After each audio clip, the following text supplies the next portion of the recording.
Gue mau nanggepin videonya Denny Sirgar nih, tapi ini mungkin video gue terakhir menanggapi masalah ini. Menurut gue udah cukup memberitahukan isinya lah.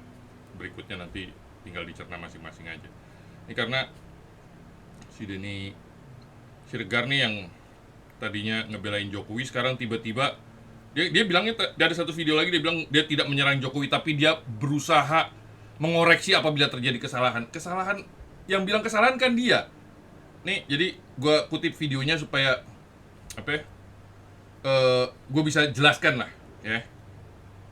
Nggak ada kekecewaan dan kesedihan kita yang melebihi kekecewaan dan kesedihan Bu Megawati, seorang ibu yang sejak dulu menganggap Jokowi adalah anaknya sendiri.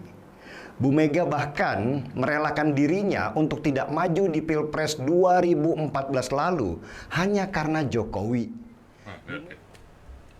Dia menggambarkan bagaimana hubungan Megawati dengan Jokowi itu adalah seakan-akan suatu hubungan hutang budi. Jadi si ketum partai ini memberikan kesempatan kepada Jokowi untuk menjadi presiden itu adalah suatu hutang budi, perbuatan baik. Dia berkorban, nggak mau mencalonkan, padahal dia bisa mencalonkan diri. Bullshit, sebelumnya kan dia udah ngelawan SBY 2 kali, nggak kepilih. Kenapa sekarang digambarkan tiba-tiba di 2014 dia mempunyai potensi terpilih? Come on lah. Jokowi itu sudah menunjukkan baktinya kepada PDIP dengan bisa terpilih. Emang yang milih PDIP kan rakyat.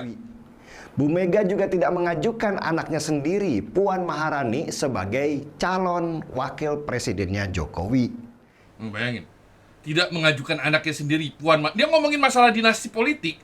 Nah, dia mengutip bahwa seakan-akan Megawati berkorban tidak mengajukan anaknya sendiri. Bullshit, man. Bu Mega bahkan memberi jalan dan kendaraan kepada menantu Jokowi, Bobi Nasution, sebagai wali kota Medan. Dan Bu Mega juga yang memberi ruang dan kendaraan kepada Gibran supaya bisa jadi wali kota Solo.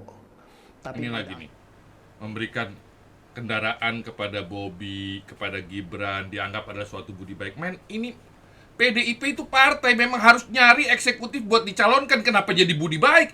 That is part of the job as a partai. Partai itu memang mencari eksekutif atau legislatif untuk ditempatkan. Ya, ini bukan arisan keluarga. Bukan keluarga besar ini tiba-tiba ngajak dari orang diangkat anak. Kagak, ini partai. Nah, justru itu Jokowi udah menunjukkan bahwa semua yang dia referensikan, kalau misalnya itu direferensikan, atau semua yang terkait sama dia, electability-nya bagus, terbukti terpilih. Kok itu digambarkan pengorbanan Megawati sih? Bukan pengorbanan Jokowi kepada Megawati membuat PDIP menjadi bisa terpilih. Ya apa-apalah, biar alam yang menyeleksi dan membangun karmanya tersendiri. Saya sendiri sudah lewat rasa marah dan kecewanya. Saya hanya tidak suka kalau konstitusi kita dimainkan hanya untuk memenangkan anak seseorang. Itu aja.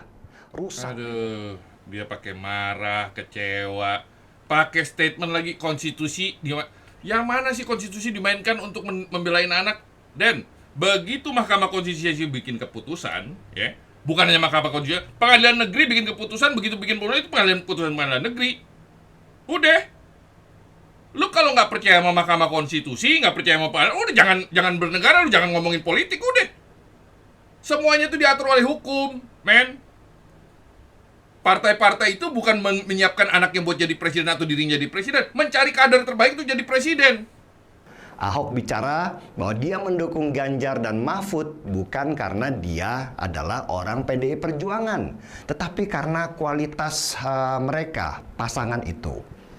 Dulu juga ketika dia tahu kalau sebuah partai kecil ingin memanfaatkan dia, Ahok meradang. Man, I am on buat Pak Ahok. Gua merasa bahwa Pak Ahok itu one of a kind. Teman Ahok yang kita mau mendukung Pak Ahok untuk menjadi gubernur tanpa harus dari tiket dari partai. Karena masalah begini-begini nih. Bukan berarti PSI-nya busuk. PSI berupaya. Lu kok jadi orang berupaya untuk memperbaiki dengan segala keterbatasan jadi lu celah-celah. Dan Ahok komentar bahwa dia khawatir akan masa depan Indonesia kalau Gibran jadi calon wakil presidennya Prabowo. Kekhawatiran Ahok ini beralasan karena Prabowo, calon presidennya itu sudah tua, usia 72 tahun dan juga sudah sakit-sakitan. Stuntman-nya presiden kalau presiden kenapa-napa. Aneh banget tiba-tiba sekarang lu ngomongin pengalaman, lu ngomongin mana ada orang punya pengalaman mau jadi wakil presiden. Memang Mahfud Mahfud lagi. Mahfud juga nggak punya pengalaman jadi wakil presiden. Si wakil presiden sekarang juga nggak punya pengalaman. Bisa dia ditelah hiruk pikuknya politik yang mahal dan aneh-aneh ini dia bisa nyelip masuk. Anak muda tuh bisa nyelip masuk, bisa membuat sesuatu yang bisa dibanggakan di Solo itu tanpa ada cerita-cerita mengenai uang, mengenai skandal. Terus lu kecilkan dengan tidak berpengalaman sebagai wapres. Lu yang aneh, gue bilang. Lu ada apa sih masalahnya? Pak Ganjar, Pak Mahfud itu bagus. Gue bukan berarti memperbaiki Gibran ini untuk mengatakan bahwa mereka jelek. Kagak, mereka itu bagus, luar biasa. Dan gue mau kasih tau pasangan yang lainnya juga luar biasa bagus. Jangan lu bikin pecah-pecah kayak 2019. Lu yang aneh. Lu gara-gara taruhan nama Permadi supaya lu yakin bahwa Ganjar yang menang, lu pakai bawa-bawa konstitusi lah, bawa-bawa masa depan bangsa lah, bawa-bawa Ahok lah, karena lu mau menang taruhan sama si Permadi. Men, yang kita butuhkan itu adalah kesempatan. Anak-anak muda itu butuh kesempatan. Jangan lu matiin sama harus tua-tua bangka. Udah tahu tua-tuanya kayak gimana nih di negara ini. Saya sendiri, secara pribadi, senang dan bangga Ahok masuk dalam barisan. Orang seperti Ahok lah kelak yang akan mengawal aturan-aturan negara. Entah dia nanti jadi ketua KPK, entah dia jadi menteri dalam negeri. Yang pasti ketika Prabowo menang, Ahok tidak akan ada di pemerintahan. Dan itu adalah kerugian kita yang terbesar. Dia Prabowo menang, Ahok tidak akan ada dalam. Ini kan dia sok tahu kan? Lu berusaha memprovokasi orang bahwa kalau Prabowo menang, Ahok nggak akan dipakai. Kalau kita melalui proses yang salah dalam demokrasi kita, maka selanjutnya ke depannya akan salah semua. Ya elah, proses yang salah dalam demokrasi kita. Jadi selama ini demokrasi ini benar prosesnya. Lu bilang, semua presiden sebelumnya adalah pemilik partai. Baru Pak Jokowi yang bukan pemilik partai.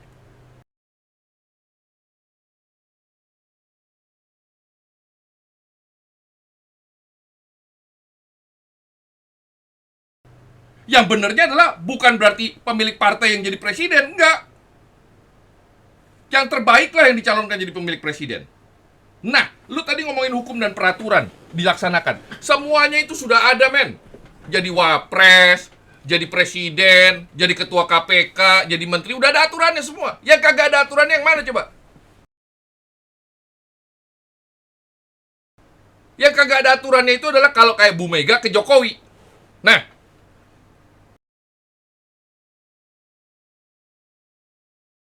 nggak ada itu aturannya tuh antara pemilik partai.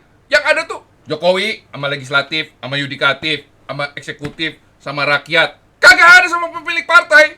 Kenapa? Karena memang tidak wajar.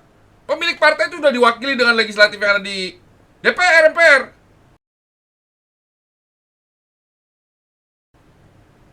Lu bikin aturan apa lagi nih, hukum tata negaranya nggak ada, men, antara pemilik partai dengan eksekutif yang dipilih. Itu yang mesti lu ingat-ingat tuh.